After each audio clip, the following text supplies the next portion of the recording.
কুলি তার বন্ধুর মৃত্যুর রহস্যে বের করতে গিয়ে তার সামনে আসে একের পর এক টুইস্ট, কিন্তু শেষে গিয়ে কি সে তার বন্ধুর মৃত্যু রহস্য খুঁজে বের করতে পারবে? আর এই মৃত্যু কি নর্মাল মৃত্যু, নাকি এই মৃত্যুর পেছনে রয়েছে অন্য কোনো কাহিনী? জানতে হলে দেখতে হবে আমাদের আজকের এই এক্সপ্লেনেশন। আর আমরা আজকে রিসেন্টলি মুক্তিপ্রাপ্ত সিনেমা কুলির এক্সপ্লেন নিয়ে আপনাদের মাঝে হাজির হয়েছি।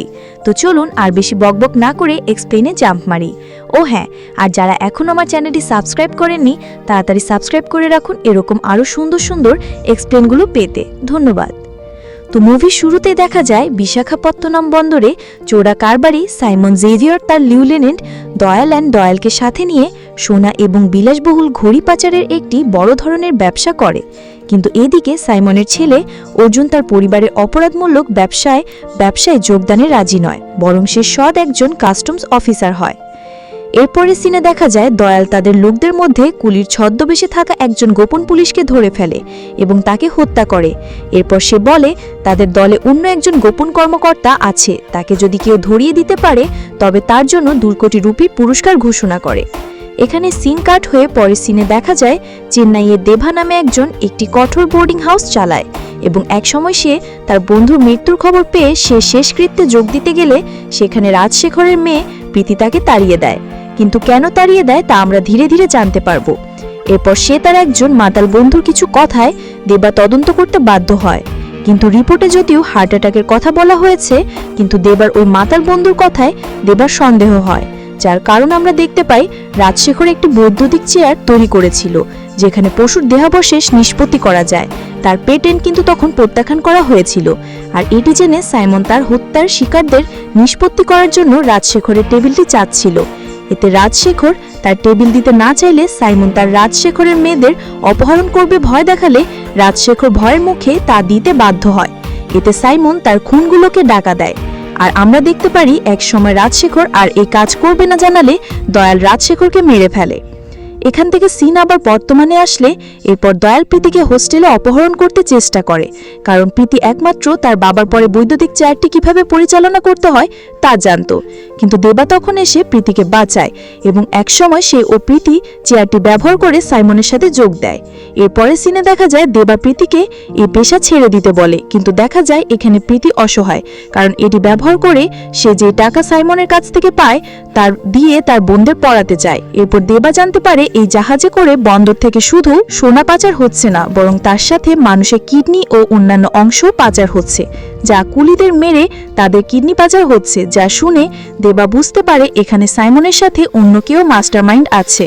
এদিকে সাইমনের শত্রুদের সাথে হাত মিলিয়ে দয়াল সাইমনের ছেলেকে মেরে ফেলতে চায়, কারণ এতে দয়ালের 2টি লাভ হবে, যার মধ্যে একটি হচ্ছে সাইমনের পরে তার রাজত্ব দয়াল করতে পারবে এবং দ্বিতীয়টি হচ্ছে সাইমনের ছেলে যেহেতু সৎ একজন কাস্টম অফিসার, তাকে মেরে ফেললে তাদের ওই মানবদেহের পাচার চালিয়ে যেতে পারবে।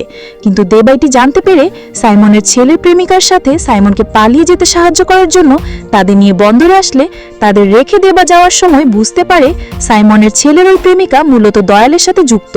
আর এর জন্য সে আবার এসে সাইমনের ছেলের প্রেমিকাকে বন্দী করলে তখন সে জানতে পারে যে দয়াল এটি শুনে প্রীতিকেও জিম্মি করে রেখেছে। আর এর জন্য প্রীতিকে মুক্তি করার জন্য দেবা চলে গেলে সাইমনের ছেলেকে তার প্রেমিকা বিভিন্ন কথার মাধ্যমে জড়িয়ে নিজেকে মুক্ত করে নেয় এবং সাইমনের ছেলেকে বন্দী করে এবং দেবার একজন লোককে ওই চেয়ারে বেঁধে মেরে ফেলে। আর তখন সে প্রকাশ করে যে সে এবং দয়াল গোপন সঙ্গী এবং দয়ালের স্ত্রী।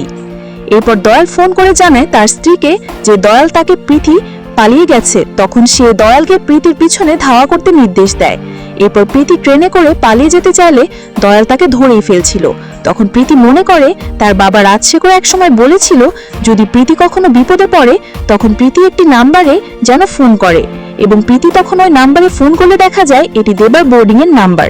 এবং তখন আমরা জানতে পারি প্রীতি আসলে দেবারই মেয়ে। একসময় ট্রেনে দেবার একজন সহযোগী দয়ালের হাত থেকে তাকে রক্ষা করার জন্য নিজেকে উৎসর্গ করে, কিন্তু তখনও দয়াল বেঁচে যায়। এরপর একসময় দয়ালের স্ত্রী দয়ালকে ফোন করে বলে দয়ালকে গাড়িতে উঠতে বলে, যা সেখানে পার্ক করা ছিল।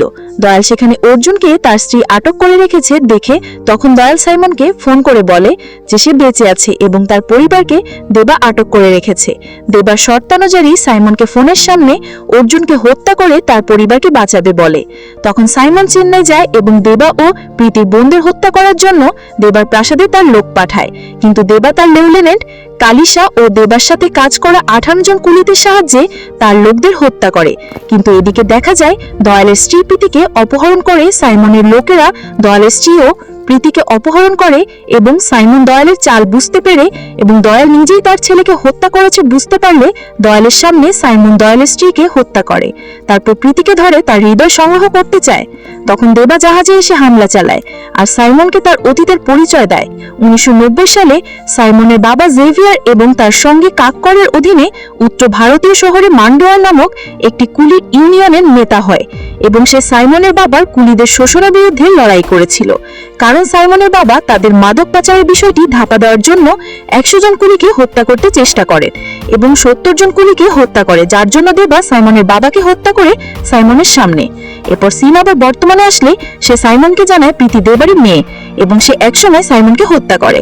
আর তখন আবার দেবাকে দেবার কাছের লোককে এবং প্রীতি ও প্রীতির বোনদের অপহরণ করে মরুভূমিতে নিয়ে যায়, যা কাক্করের পুত্র বলে প্রকাশ পায়। কিন্তু দাহা দেবার পরিচয় পেয়ে মুগ্ধ হয়ে দেবাকে তার ডান হাত হয়ে কাজ করার অফার করে এবং কম্প্রোমাইজ করতে বললে এতে দেবা রাজি হয় এবং দাহার বাবার কাছে গেলে দেবাকে দেখে ভয় পেয়ে যায়। এই শর্তে দাহা কুলিদের ছেড়ে দেয় এবং তখন দেবা দয়ালকে অবশেষে জীবন্ত কবর। এবং মুভির শেষে দেবার কাছ থেকে বিদায় নিয়ে ও ধন্যবাদ জানিয়ে প্রীতি ও তার বোনেরা বিদেশ চলে যায়, আর দেবাও প্রীতিকে আর পরিচয় দেয় না যে সে তার বাবা।